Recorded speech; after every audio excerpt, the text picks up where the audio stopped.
조갑제 TV 시청자 여러분 안녕하십니까? 2022년 9월 21일 오전 11시입니다. 한국의 보수 세력은 2016년, 17년에 걸친 박근혜 대통령 탄핵 사태를 겪으면서 정치 학습을 많이 했습니다. 그래서 지난 3월 9일 대통령 선거에서 이길 수 있었습니다. 그 정치 학습은 뭐냐? 보수 힘만으로는 정권 교체 불가능하다. 반드시 중도와 손을 잡아야 한다 하는 것을 실천했습니다. 그것을 실천하는데 도움을 준 사람이 오세훈, 안철수 그리고 이준석 이 세 사람입니다. 또 탄핵 사태의 교훈 하나가 있습니다. 다른 데서 아무리 잘해도, 즉 안보 잘하고 치안 잘하고 경제 운용 잘해도 선전선동에 국민들이 넘어가면은 모든 게 끝장이다. 즉 정치 권력을 잃으면은 끝난다. 근데 정치 권력을 장악하는 가장 유용한 수단이 선전선동이다. 좌파는 선동을 하고 우파는 선전을 해야 한다. 선동은 거짓말하는 것이고 선전은 진실을 홍보하는 것이죠. 이걸 깨달았습니다. 선전이 중요하다. 그래서 조금 달라졌는가 했더니 요사이 한국의 보수 세력이 다시 2016년으로 돌아갔습니다.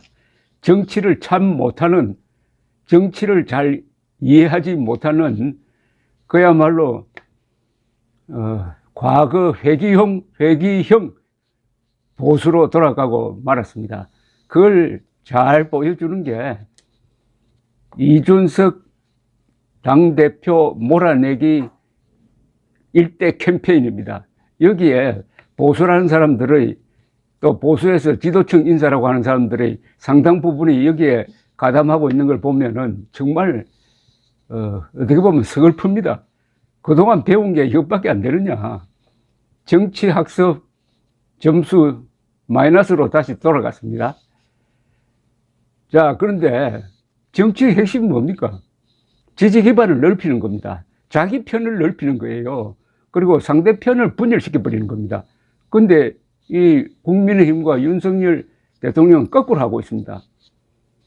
문재인은 자기 편은 딱 안고 상대편을 분열시킵니다. 그런데 윤석열 국민의힘은 자기 편을 분열시키는데 아주 전력을 다하고 있습니다. 피나는 노력을 하고 있습니다. 더구나 이게 성공하고 있습니다. 실패해야 되는데. 청와대 졸속 이전으로 중도층과 등을 돌리더니 이준석 몰아내는 소동을 일으켜서 20대, 30대와 지금 등을 돌리고 있습니다. 그런데 과연 이준석을 제명할까? 그런데 지금 수수는 제명 쪽으로 가고 있는데 제명하면 그 다음에 이준석이 나갈 길은 뭐냐? 창당밖에 없지 않습니까? 창당하면 어떻게 되느냐? 여기 아주 흥미로운 여론조사가 하나 나왔습니다.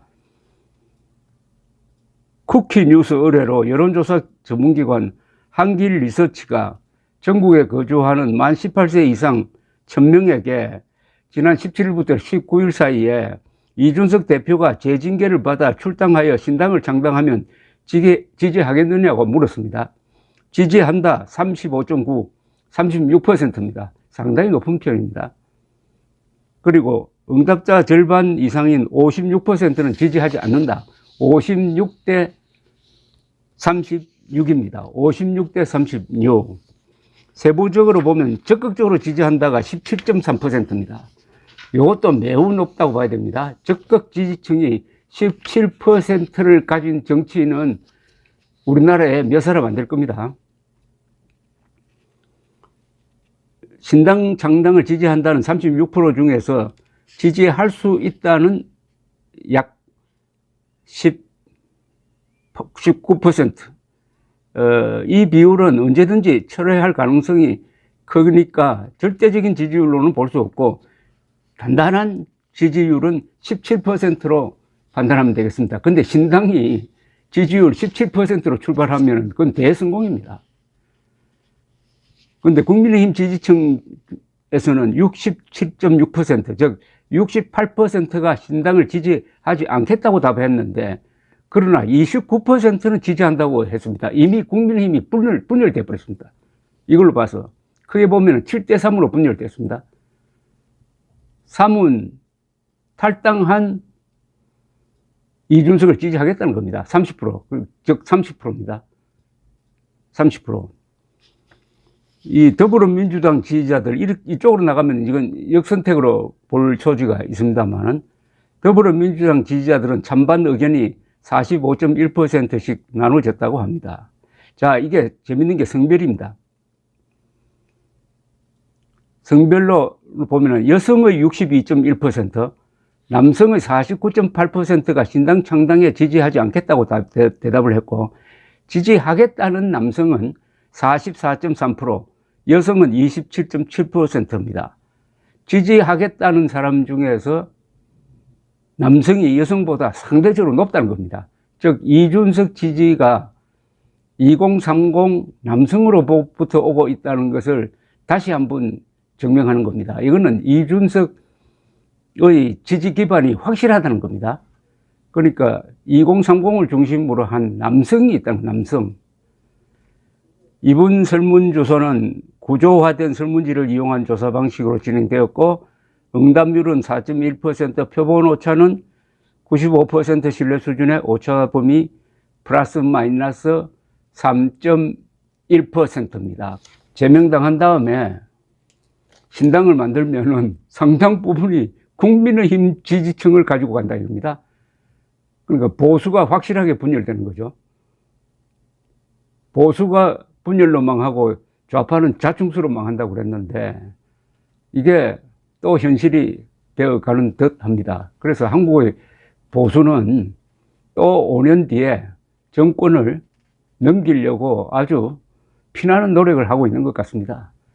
지난 5년 동안 고생하면서 배웠던 정치 학습의 결과가 이것밖에 안 되느냐 하는 생각이 드는데, 왜 이렇게 하느냐? 그것은 깊게 들어가 보면은 자주국방을 포기한 보수는 이렇게 행동하게 되어 있습니다. 보수가 자주국방을 포기하면은 그거는 웰빙적으로 전락하는 겁니다. 좌파는 원래 자주국방 의지가 있을 수가 없죠. 좌파의 상당 부분은 반대한민국 세력이니까 그 자들이 자주국방에 등한시하는 것은 그건 당연한 겁니다. 그러나 보수는 안보 세력이고, 안보 세력은 주적이 이준석이 아니라 김정은 아닙니까? 김정은에 반대하면 다 하나로 뭉쳐야 된다. 대한민국에 반대하지 않으면 다 우리 편이다. 이런 생각이 없으니까 지금 적전 분열이 일어나가지고 우리 편을 저격하고 있습니다. 이런 생각 안 해보십니까? 저 재기발랄한 야생마 같은 이준석 당대표가 민주당 소속이었으면 어떻게 됐겠느냐? 민주당 소속이었으면 국민의힘이 당할 수 있었겠느냐? 얼마나 괴로웠겠느냐 하는 생각을 안 합니까? 저 젊은 사람이 그래도 좌파가 안 된 게 고맙다. 이 정도 생각을 해야 다음 선거에서도 보수 중도 젊은 층의 연합 구도를 가지고 정권을 문재명 세력에 넘겨주지 않게 되는 것 아닐까요? 단순 계산해서 이게 계산이 되지 않는 보수는 희망이 없습니다. 감사합니다.